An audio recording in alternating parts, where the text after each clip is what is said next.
नमस्कार। एक बार फिर से आप सभी का बहुत बहुत स्वागत है परीक्षा वाले के इस यूट्यूब चैनल में। दोस्तों, आज से हम जीएस के उन इम्पॉर्टेंट एरियाज़ को कवर करेंगे, उन इम्पॉर्टेंट टॉपिक को कवर करेंगे जिनसे प्रत्येक वर्ष परीक्षाओं में प्रश्न पूछे जाते हैं। तो आज हम स्टार्ट करेंगे इसको पढ़ना संविधान से। संविधान में आज हम देखेंगे इम्पॉर्टेंट अनुसूचियों को, हमारे जो इम्पॉर्टेंट शेड्यूल, हमारे जो इम्पॉर्टेंट अनुसूचियाँ हैं उनको इस वीडियो में देखेंगे। इसके अलावा इसी वीडियो में हम हमारे जितने भी इम्पॉर्टेंट पार्ट हैं, हमारे जितने भी इम्पॉर्टेंट भाग हैं संविधान के, उनको देखेंगे। इसके अलावा हम इसमें देखेंगे कि किस देश से हमने क्या प्रावधान ग्रहण किया हुआ है। इन तीनों इम्पॉर्टेंट टॉपिक को हम एक ही वीडियो में कवर करने की कोशिश करेंगे। ये तीनों इम्पॉर्टेंट टॉपिक संविधान की बहुत ही ज़्यादा महत्वपूर्ण है।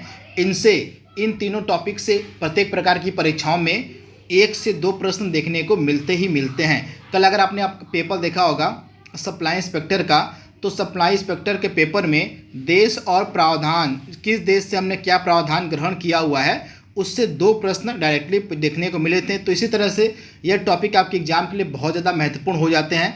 तो 3 टॉपिक ऐसे हैं जिनसे प्रत्येक प्रकार की परीक्षाओं में प्रश्न पूछे जाते हैं संविधान के, उनको यहाँ पे हम कवर करेंगे। इसके अलावा संविधान का एक और वीडियो मैं लाऊंगा, उसमें जो है हम इम्पॉर्टेंट आर्टिकल को कवर करेंगे तथा इसके अलावा कुछ और इम्पॉर्टेंट जो फैक्ट और पॉइंट बन सकते हैं जहाँ से प्रत्येक वर्ष प्रश्न पूछे जाने के चांसेस बने रहते हैं, उनको भी हम कवर करेंगे। इसी तरह साइंस, हिस्ट्री के भी पोर्शन को हम कवर कर लेंगे, इंपॉर्टेंट टॉपिक को जो जहाँ से प्रत्येक वर्ष एग्जाम में प्रश्न देखने को मिलते हैं। तो चलिए वीडियो को स्टार्ट करते हैं। तो सबसे पहले हम बात करेंगे शेड्यूल को, यानी कि अनुसूचियों के बारे में। तो सबसे पहले आपको पता होना चाहिए कि टोटल वर्तमान में 12 अनुसूचियाँ हमारे संविधान में कितनी है। तो वर्तमान में जो है कुल 12 अनुसूचियाँ हमारे संविधान में हैं। तो पहली अनुसूची में क्या कहा गया है, क्या क्या प्रावधान है, ये आपको पता होने चाहिए। तो पहली अनुसूची क्या कहती है? पहली अनुसूची में आपका प्रावधान है राज्यों के नाम एवं उनके न्यायिक क्षेत्र, और एक है संघ राज्य क्षेत्रों के नाम और उनकी सीमाएं। ये इंपॉर्टेंट प्रावधान आपके सम्मिलित हैं प्रथम अनुसूची में। तो इसके बारे में आपको याद रखना है, पहली अनुसूची में क्या क्या प्रावधान है, डायरेक्टली आपसे पूछे जा सकते हैं। तो इसके बारे में आपको याद रखना है राज्यों के नाम एवं उनके राज्य क्षेत्र, इसके अलावा संघ राज्य क्षेत्रों के नाम और उनकी सीमाएं, इनका जिक्र है। दूसरी अनुसूची हमारी क्या कहती है? तो दूसरी अनुसूची जो है हमारे देश के विभिन्न जो पदाधिकारी हैं उनके वेतन, भत्तों और पेंशन आदि से जुड़े जो प्रावधान हैं ये दूसरी अनुसूची में रखे गए हैं। तो इनमें कौन कौन से इम्पोर्टेंट पदाधिकारी हमारे देश के जिनके वेतन, भत्तों और पेंशन से जुड़े प्रावधान सम्मिलित किए गए हैं? तो भारत के राष्ट्रपति हो गए, भारत के राज्यपाल हो गए, यहाँ पे आप देख पा रहे हैं भारत के राष्ट्रपति, भारत के राज्यपाल, लोकसभा के अध्यक्ष और उपाध्यक्ष, राज्यों के सभापति और उपसभापति, राज्य विधानसभाओं के अध्यक्ष और उपाध्यक्ष, राज्य विधान परिषदों के सभापति और उपसभापति, इसके अलावा सर्वोच्च न्यायालय के न्यायाधीश हो गए, उच्च न्यायालय के न्यायाधीश हो गए, और आपके भारत के नियंत्रक एवं महालेखा परीक्षक। ये सारे जो इम्पोर्टेंट हमारे देश के पदाधिकारी हैं इनके वेतन, भत्तों तथा पेंशन से जुड़े जो प्रावधान हैं दूसरी अनुसूची में रखे गए हैं। तो इसके बारे में आपको याद रखना है, इम्पोर्टेंट है। एक चीज़ आप ध्यान दीजिएगा, हमारे देश के जो उपराष्ट्रपति होते हैं ये जो है राज्यसभा के सभापति के रूप में जो है अपना वेतन ग्रहण करते हैं, न कि उपराष्ट्रपति के पद का वेतन ग्रहण करते हैं। तो आप याद कर लीजिएगा, इसमें आपने देखा भी है कि उपराष्ट्रपति के पद का जिक्र नहीं है। तो हमारे जो उपराष्ट्रपति होते हैं ये जो है आपके राज्यसभा के सभापति के रूप में जो है अपना वेतन, भत्ता और पेंशन जो भी होता है वो ग्रहण करते हैं। तो इसके बारे में आपको याद रखना है, इंपॉर्टेंट है, डायरेक्टली आपसे पूछा जा सकता है। इसके बाद तीसरी अनुसूची हमारी क्या कहती है? तो तीसरी अनुसूची में जो है ये सभी उम्मीदवार आपके सामने दिए गए, लिखे गए हैं, इनके द्वारा लिए जाने वाले शपथ तथा प्रतिज्ञान का जो प्रारूप है, यानी कि शपथ और प्रतिज्ञान का जो प्रारूप है आपका तीसरी अनुसूची में मिलेगा। तो किनके शपथ और प्रतिज्ञान का जो प्रारूप है इसमें सम्मिलित किया गया तीसरी अनुसूची में। तो यहाँ पे आप देख लीजिए यहाँ पे क्या क्या है। और संघ के मंत्री हो गए, संसद के लिए निर्वाचन संसद के लिए निर्वाचन हेतु अभ्यर्थी हो गए, संसद के सदस्य हो गए, सुप्रीम कोर्ट के न्यायाधीश हो गए, सीएजी यानी कि हमारे नियंत्रक एवं महालेखा परीक्षक हो गए। इसके बाद राज्य मंत्री हो गए। इसके बाद आपके राज्य विधान मंडल के लिए निर्वाचन के लिए अभ्यर्थी हो गए, राज्य विधान मंडल के सदस्य आपके हो गए, राज्य विधानमंडल के सदस्य। इसके अलावा उच्च न्यायालयों के न्यायाधीश, इतने सारे जो उम्मीदवार हैं इनके द्वारा ली जाने वाले शपथ और प्रतिज्ञान का जो प्रारूप है आपको तीसरी अनुसूची में देखने को मिलेगा। एक चीज़ आप ध्यान से याद कर लीजिएगा, तीसरी अनुसूची में राष्ट्रपति, तीसरी अनुसूची में जो है राष्ट्रपति के ओथ का जो प्रावधान है वो सम्मिलित नहीं किया गया। यहाँ पे आप देखे होंगे इसमें जो है राष्ट्रपति का नाम यहाँ पे नहीं आया है, राष्ट्रपति का नाम यहाँ पे नहीं आया, तो राष्ट्रपति के लिए जो है ओथ का जो प्रावधान उसके लिए अलग से प्रावधान किया गया, तो इसके बारे में आपको याद रखना है। डायरेक्टली यह चीज़ पूछी जा सकती है, तो आपको यह चीज़ पता होनी चाहिए कि तीसरी अनुसूची में आपसे पूछ लेगा, तीसरी अनुसूची में जो है निम्नलिखित में से किस पदाधिकारी के शपथ या प्रतिज्ञान का जिक्र नहीं है, तो आपके पास 4 ऑप्शन दे देगा, उसमें से एक आपका और राष्ट्रपति कराएगा। तो आपको इसके बारे में अगर पता होगा तभी आप जवाब दे पाएंगे। तो राष्ट्रपति के शपथ या प्रतिज्ञान का जो प्रारूप है तीसरी अनुसूची में उसका जिक्र नहीं है, तो इसके बारे में आपको याद रखना है। इसके बाद चौथी अनुसूची हमारे क्या कहती है, तो चौथी अनुसूची में जो है राज्यों और केंद्र शासित प्रदेशों के लिए राज्यसभा में सीटों के आवंटन से जुड़े जो प्रावधान है आपको मिलेंगे चौथी अनुसूची में। इसके बाद पांचवी अनुसूची में अनुसूचित और जनजाति क्षेत्रों के प्रशासन तथा नियंत्रण के बारे में जो है उपबंध किया गया है, तो इसके बारे में आपको याद रखना है। इसके बाद छठवीं अनुसूची आपकी है असम, मेघालय, त्रिपुरा और मिजोरम। ये 4 राज्य आपके दिमाग में होने चाहिए। असम, मेघालय, त्रिपुरा और मिजोरम राज्यों के जनजाति क्षेत्रों के प्रशासन के बारे में जो उपबंध है आपका छठी अनुसूची में किया गया है, तो ये इम्पॉर्टेंट अनुसूची आपकी छठवीं वाली है। इसके बाद सातवीं अनुसूची में जो है जो आपके संघ सूची, राज्य सूची और समवर्ती सूची के बारे में इनको सम्मिलित किया गया, यानी कि जो आपके स्टेट लिस्ट हैं, आपके यूनियन लिस्ट हैं और आपके जो कंकरेंट लिस्ट है, इनको जो है आपके इसमें सम्मिलित किया गया है। वर्तमान में 100 विषय आपको मिलेंगे। संघ सूची में, राज्य सूची में आपके 61 विषय हैं और आपके समवर्ती सूची में 52 विषय हैं, तो इनके बारे में आपको याद रखना है। पहले 97 हुआ करते थे संघ सूची में, और इसके बाद राज्य सूची में पहले 66 हुआ करते थे और समवर्ती सूची में पहले 47 हुआ करते थे, तो इसके बारे में आपको याद रखना है। इसके बाद 8वीं अनुसूची की अगर हम बात करें तो 8वीं अनुसूची का संबंध आपका भाषाओं से है। संविधान द्वारा मान्यता प्राप्त जो भाषाएं हैं उनका जिक्र आपकी 8वीं अनुसूची में है। वर्तमान में इसमें जो है आपको 22 भाषाएं मिलेंगी, तो इसके बारे में आपको याद रखना है। तथा 2003 के 92वें और संशोधन अधिनियम के द्वारा बोडो, डोगरी, मैथिली और संथाली, इसको आप इस प्रकार से भी याद कर सकते हैं, BDSM, बोडो, डोगरी, संथाली और मैथिली, ये 4 भाषाएं जो आपकी हैं ये 2003 के 92वें संविधान संशोधन अधिनियम के तहत ऐड की गई थी, जोड़ी गई थी, तो इसके बारे में आपको याद रखना है। इसके बाद 9वीं अनुसूची की अगर हम बात करें तो 9वीं अनुसूची का संबंध आपका भूमि सुधार से संबंधित आपकी 9वीं अनुसूची है, तथा यह जो 9वीं अनुसूची है यह पहले संविधान संशोधन अधिनियम के तहत ऐड की गई थी, जोड़ी गई थी, तो इसके बारे में आपको याद रखना है। जो आपकी 9वीं अनुसूची है ये पहले संविधान संशोधन अधिनियम 1951 के तहत जोड़ी गई थी। सुपर इंपॉर्टेंट, इसको आप स्टार मार्क जरूर कर लीजिएगा। इसके बाद 10वीं अनुसूची का संबंध आपका दल बदल कानून से है, तो आप याद कर लीजिएगा। और इसको जो है 10वीं अनुसूची को 52वें आपकी जो 10वीं अनुसूची है इसको किस संविधान संशोधन अधिनियम के तहत जोड़ा गया था, तो 52वां संविधान संशोधन अधिनियम 1985 जो था, इसी के तहत जो आपका जो 10th शेड्यूल था जो आपकी 10वीं अनुसूची थी उसको ऐड किया गया था, उसको जोड़ा गया था, तो इसके बारे में आपको याद रखना है। इंपॉर्टेंट है, डायरेक्टली आपसे एग्जाम में पूछा जा सकता है। तथा आपका जो यह दल बदल कानून है इसको हम एंटी डिफेक्शन लॉ के नाम से भी जानते हैं, तो इसके बारे में आपको याद रखना है। इसको हम दल बदल विरोधी कानून या एंटी डिफेक्शन लॉ के नाम से भी जानते हैं, तो इसके बारे में आपको याद रखना इंपॉर्टेंट है, डायरेक्टली आपसे पूछा जा सकता है। तो इसका संविधान संशोधन आप याद रखिएगा कि संविधान संशोधन अधिनियम के तहत इसको ऐड किया गया था, तो 52वें संविधान संशोधन अधिनियम 1985 के द्वारा जो है इसको ऐड किया गया था। और यह दल बदल कानून के आधार पर संसद और विधानसभा के सदस्यों की निहरता के बारे में जो उपबंध है इसमें किए गए हैं, तो इसके बारे में आपको याद रखना है। और इसके बाद आपका 11वीं और 12वीं अनुसूची काफ़ी ज़्यादा महत्वपूर्ण है। और पंचायत की शक्तियाँ, प्राधिकार व जिम्मेदारियों का जो जिक्र है, जो प्रावधान है आपको 11वीं अनुसूची में मिलेगा। इसमें टोटल आपके 29 विषय हैं और इसको जो है 73वें संविधान संशोधन अधिनियम 1992 के तहत जोड़ा गया था 11वीं अनुसूची को, तो इसके बारे में आपको याद रखना है।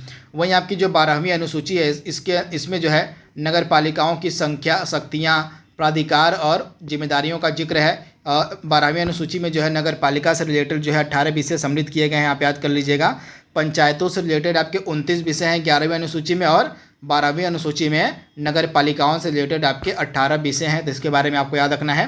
तथा आपकी जो 12वीं अनुसूची है ये 74वें संविधान संशोधन अधिनियम 1992 के तहत जोड़ी गई थी। तो यहाँ पे हमने 12 जितनी भी इम्पोर्टेंट हमारी अनुसूचियाँ थी उनको हमने देख लिया है।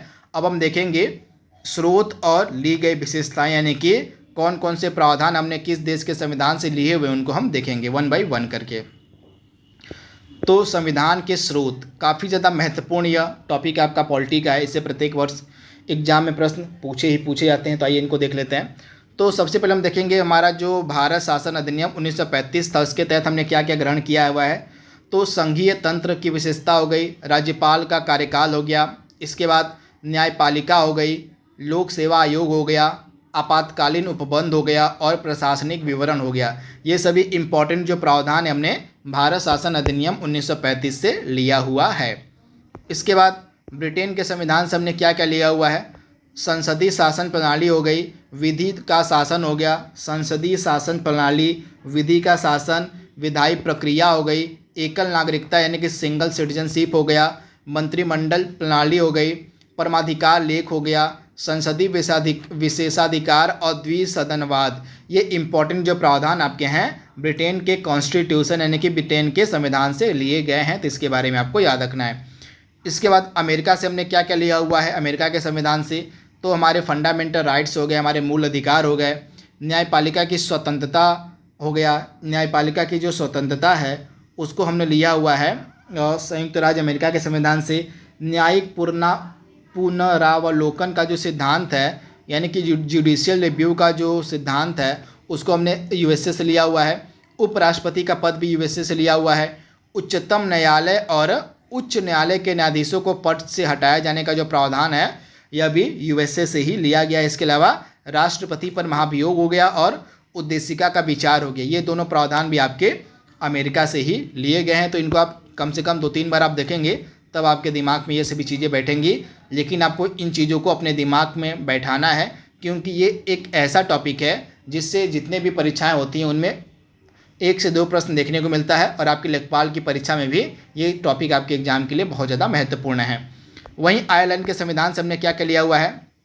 तो राज्य के नीति निर्देशक सिद्धांत है, याद कर लीजिएगा, राज्य के नीति निर्देशक जो सिद्धांत है इनको हमने लिया हुआ है और आयरलैंड के संविधान से। राष्ट्रपति के निर्वाचन की जो पद्धति है आपको मिलेगी आयरलैंड के संविधान से ली गई है। इसके अलावा राज्यसभा के लिए सदस्यों का जो नामांकन है इसको भी हमने आयरलैंड के संविधान से ही लिया हुआ है। तो ये सारी चीज़ें आपको याद रखनी है। डीपीएसपी आप याद रखिएगा, बहुत बार एग्जाम में पूछा जाता है कि कहाँ से हमने लिया हुआ है, तो आयरलैंड के संविधान से। कनाडा के संविधान से हमने क्या लिया हुआ है, तो सशक्त केंद्र के साथ संघीय व्यवस्था हो गई, अवशिष्ट शक्तियों का केंद्र में निहित होना, राज्यपाल की नियुक्ति हो गई। इसके अलावा उच्चतम न्यायालय का परामर्शी न्याय निर्णयन, ये सभी इंपॉर्टेंट जो प्रावधान आपके हैं उनको हमने कनाडा के संविधान से लिया हुआ है। तो इसके बारे में आपको याद रखना है। मैंने आपको बताया था भारत शासन अधिनियम 1935 के बारे में। तो भारत शासन अधिनियम 1935 में हमने राज्यपाल के कार्यकाल को लिया हुआ था। भारत शासन अधिनियम 1935 से हमने राज्यपाल के का जो पद होता है उसका जो कार्यकाल होता है कितनी अवधि का होगा उसको हमने लिया हुआ था। लेकिन कनाडा के संविधान से हमने लिया है राज्यपाल की नियुक्ति किस प्रकार से की जाएगी, किसके द्वारा की जाएगी, उसको हमने लिया हुआ है। तो ये सारी चीज़ें आपको पता होनी चाहिए। इसके बाद ऑस्ट्रेलिया के संविधान से हमने क्या लिया हुआ है, तो कंकरेंट लिस्ट हो गई यानी कि समवर्ती सूची हो गई। इसके अलावा व्यापार, वाणिज्य और समागम की जो स्वतंत्रता है उसको हमने ऑस्ट्रेलिया के संविधान से लिया हुआ है। इसके अलावा संसद के दोनों सदनों की जो संयुक्त बैठक का प्रावधान है इसको भी हमने ऑस्ट्रेलिया के संविधान से ही लिया हुआ है।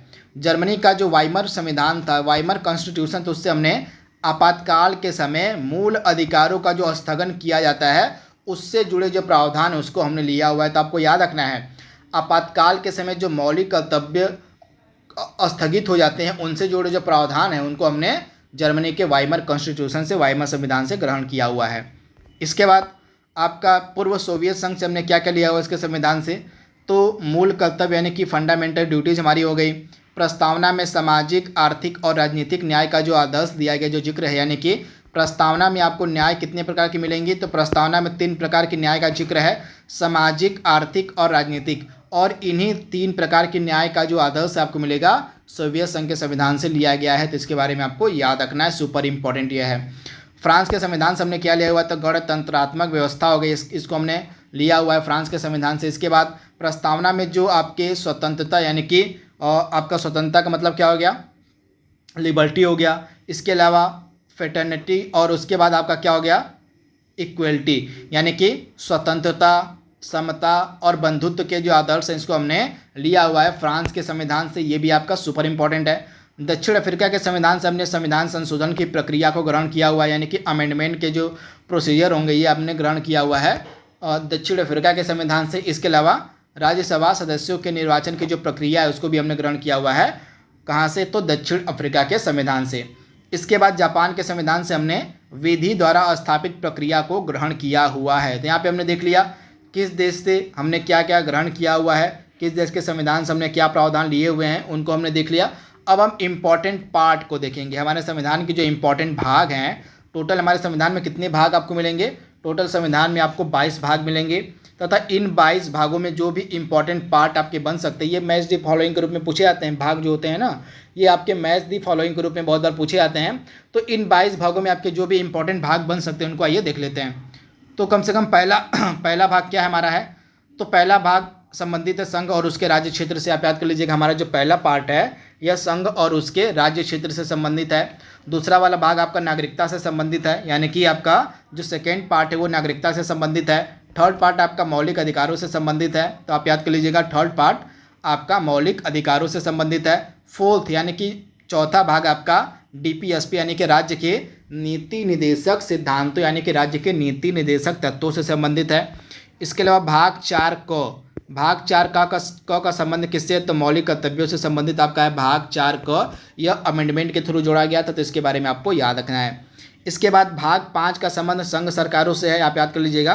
भाग आपका 5 है संघ सरकारों से संबंधित है, और भाग 6 आपका राज्य सरकारों से संबंधित है, इंपॉर्टेंट है। इसके बाद आपका जो भाग 8 है यह संघ राज्य क्षेत्र से संबंधित है। भाग 8 आपका संघ राज्य क्षेत्रों से संबंधित है। और इसके बाद भाग 9 आपके एग्जाम के लिए इंपॉर्टेंट है, यह पंचायतों से संबंधित आपका है भाग 9। तो आप याद कर लीजिएगा पंचायतों से संबंधित आपका है भाग 9।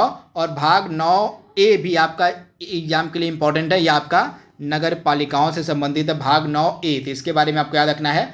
और भाग 9B यह आपका सहकारी समितियों से संबंधित है भाग 9B। तो ये तीनों ही आपके एग्जाम के लिए बहुत ज़्यादा महत्वपूर्ण है।